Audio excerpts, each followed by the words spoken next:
see Jackie Robinson hit that ball. It went zooming Jackie across the Robinson left. was not just a black man who played baseball. He was a man who changed the face of baseball forever and opened the door of opportunity for the many that followed. Jackie Robinson was born on January 31st, 1919. Jackie's mother and father were one of the early pioneering migrants who lived on a farm in Cairo, Georgia, with Jackie and his 4 siblings. They were sharecroppers, people who rented part of the land but were always in debt to the white farm owners. When Jackie Robinson was a young boy, Jackie's mom moved him and his other 4 siblings to Pasadena, California, after Jackie's dad deserted his family because of the continued hard life.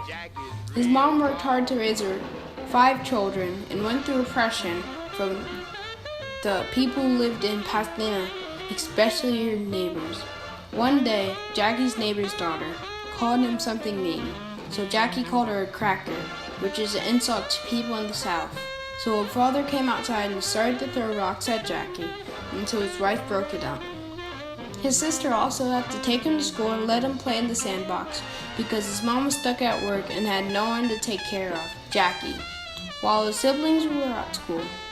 Jackie became a part of the Pepper Street gang, who stole and threw mud at cars.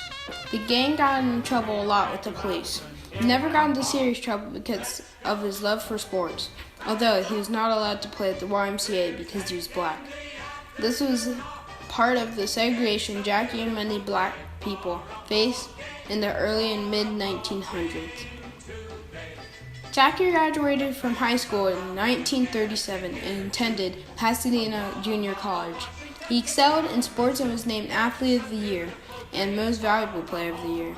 He was granted a lot of scholarships. He went to UCLA and played basketball, track, football, and baseball, where he lettered in 4 sports and was named the best all-around player on the West Coast.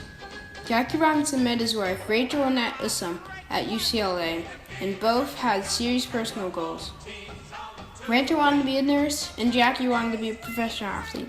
But when President Roosevelt made it possible the signing of an executive order banning discrimination in the National Defense Contract, Jackie was drafted into the Army. Although it was still segregated, Jackie graduated from the officer training school as a second lieutenant and was in the Army for 3 years, from 1942 to 1945.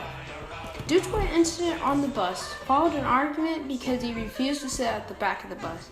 He was arrested and court-martialed, but was not found guilty of misconduct. On November 28, 1944, Jackie was honorably discharged from the Army. Between 1888 and 1947, black players were not allowed to play professional sports. For the sport of baseball, the black players were restricted to the Negro Leagues. But one day, that changed, and Robinson broke the color barrier for Major League Baseball and was given a contract offer from the owner of the Brooklyn Dodgers, Branch Rickey.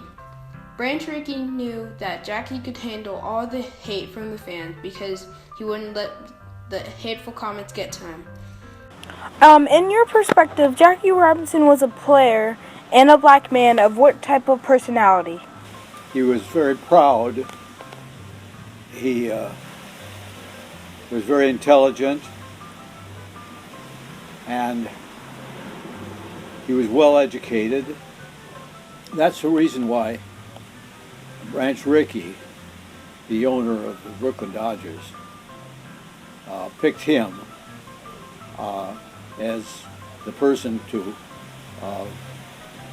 be the first black player in Major League Baseball. His performance for the Brooklyn Dodgers as the first black to be in Major League Baseball for many decades. That his performance would depend how well integration of the major leagues could be successful. During his fight to get into the National Baseball League, Jackie and Rachel married and had 3 children. Jackie also loved his family very much. He decided to build a house in the country. During this time, he continued to face many challenges on the baseball field. Most of the players that played Jackie tried him with pitches and stepped on his feet with their cleats.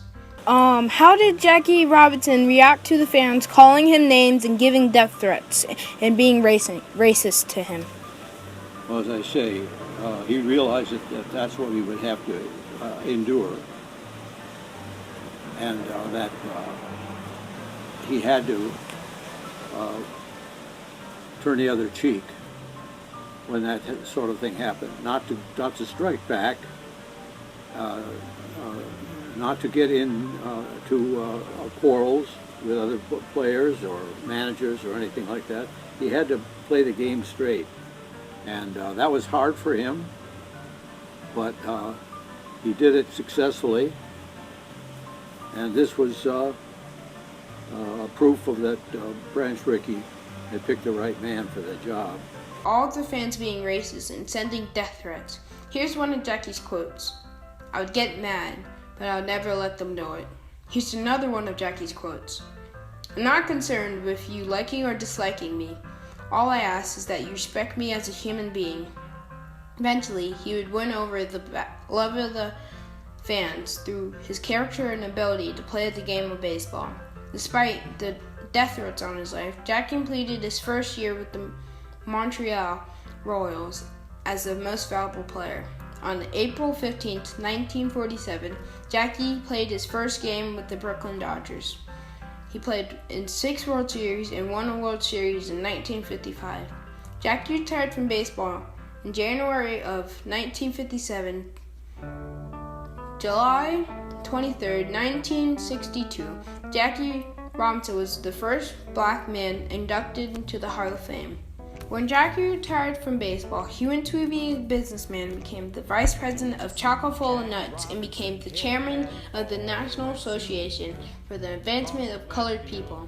He travels for the NAACP and raised $1 million during his first year as chairman. Jackie Robinson continued to use his fame from baseball to bring change for African Americans. In 1963, Jackie and his wife hosted many concerts at their home to raise money for civil rights. One concert raised money for civil rights leader, Dr. Martin Luther King Jr. organization, the Southern Christian Leadership Committee. On January 4th, 1965, after joining a group of investors, the first run black bank called Freedom National Bank was opened on 125th Street in Harlem, New York City. Jackie Robinson continued to pave his way for the black rights and equality. One of Jackie's final celebrations in baseball was on October 15th, 1972, when he threw out the first pitch during the second game of the World Series. Millions of people watched this great man. This was a special moment for him because in this speech he said, "I'm going to be more pleased and more proud when I look at the third base coaching line one day and I see a black face managing in baseball."